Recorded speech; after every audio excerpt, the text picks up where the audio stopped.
राम राम। जैसा कि मैं पिछले प्रसंग में बता रहा था, किस तरह प्रभु श्री राम मां जानकी की खोज करते करते अचानक गिद्धराज जटायु के पास पहुंचे। उनकी दयनीय दशा देखकर प्रभु की अश्रु भर आए। उन्होंने जटायु जी को अपनी गोद में लिया, अपनी जटाओं से उनका रक्त साफ किया। प्रभु श्री राम पूछते हैं, जटायु जी आपको क्या हुआ? तो उन्होंने बताया कि लंका का अन्यायी राजा रावण आपकी भार्या सीता का हरण करके ले गया है। तब प्रभु श्री राम इतने क्रोध में आते हैं और बोलते हैं कि खाता हूं कसम आज मैं धनुष की बाण की, वीरता की, धीरता की, धर्म की, सम्मान की, आन है रघुवंश की, सौगंध कुल के मान की, जान की ग्राहक बनेगी दुष्ट तेरी जान की, जो सकल ब्रह्मांड भी तुझको बचाने आएगा, राम के हाथों से रावण तू न बचने पाएगा। जटायु जी के मुख से राम राम राम निकल रहा है।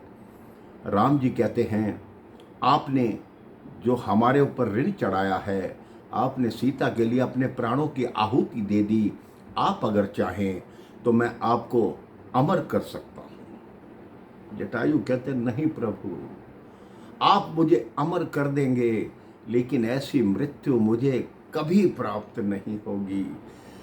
राम जी की गोद में मर रहा हूं, अंत समय राम के दर्शन कर रहा हूं, मुख में राम नाम है, इससे अच्छी मृत्यु मुझे नहीं मिलेगी।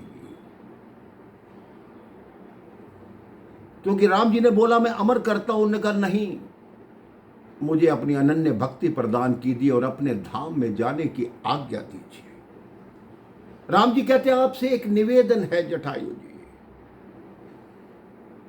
उस लोक में जाकर जब मेरे पिता आपको वहां मिलें तो उनको ये मत बताना कि रावण ने सीता का हरण कर लिया। अगर मैं दशरथ पुत्र राम हूं तो कुछ ही समय के पश्चात रावण अपने कुल सहित वहां जाकर मेरे पिता को यह समाचार स्वयं देगा। जटायु जी के प्राण पखेरु उड़ गए। अंत समय भी मुख पे राम राम राम आता रहा। राम जी लक्ष्मण जी को कहते हैं, हे लक्ष्मण, जटायु जी ने हमारे साथ पिता तुल्य व्यवहार किया है, इसलिए हम इनका अंतिम संस्कार विधि विधान से अपने हाथों से करेंगे। लक्ष्मण जी प्रबंध करते हैं। राम जी एक पुत्र की भांति जटायु जी का अंतिम संस्कार करते हैं और अंत में राम जी की आंखों में आंसू आ जाते हैं कि मैं कैसा पुत्र हूं, आपका अंतिम संस्कार किया, लेकिन समाज को खिलाने के लिए मेरे पास उतने साधन नहीं जो एक पुत्र के पास होते हैं, जो अपने पिता की अंतिम क्रिया पे सबको बुला के खिलाता है। लेकिन मेरा ये वचन है, जब मेरा रावण से युद्ध होगा, जो आपकी बिरादरी के लोग हैं, आपके समाज के लोग हैं, उनके लिए इतना भोजन एकत्रित करूंगा कि वो खाते खाते थक जाएंगे, लेकिन मेरा भोजन खत्म नहीं होगा, क्योंकि मैं इतने असुरों का वध करूंगा, उनको आपकी गिद्ध जाति के लोग ही खाएंगे। वो मेरी तरफ से आपको एक उपहार होगा। जटायु जी का अंतिम संस्कार करके राम जी थोड़ा और आगे बढ़ते हैं। वहां उनको अचानक बहुत लंबी लंबी भुजाएं दोनों तरफ से घेरने लगती हैं। वो अपनी तलवार निकालते हैं, भुजा काटते हैं, लेकिन भुजा कटती नहीं, फिर लंबी हो जाती है। जब भुजाएं काटते काटते दोनों भाई काटते काटते आगे पहुंचते हैं तो देखते हैं एक पहाड़ सा बना हुआ है, उस पे दो आंखें चमक रही हैं।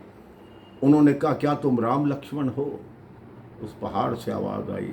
इन्होंने कहा, हाँ हम राम लक्ष्मण हैं, लेकिन आप कौन हैं? कहते, मेरा नाम कबंध है, मेरा सिर्फ शीश शीश है और भुजाएं हैं, धड़ नहीं है। मैं अपनी भुजाओं के बीच में जो भी आता है उनको पकड़ लेता हूँ और अपना भोजन बनाता हूँ। इसके पश्चात राम जी ने कबंध के साथ क्या किया, ये मैं आपको अगले प्रसंग में बताऊंगा। राम राम, जय श्री राम।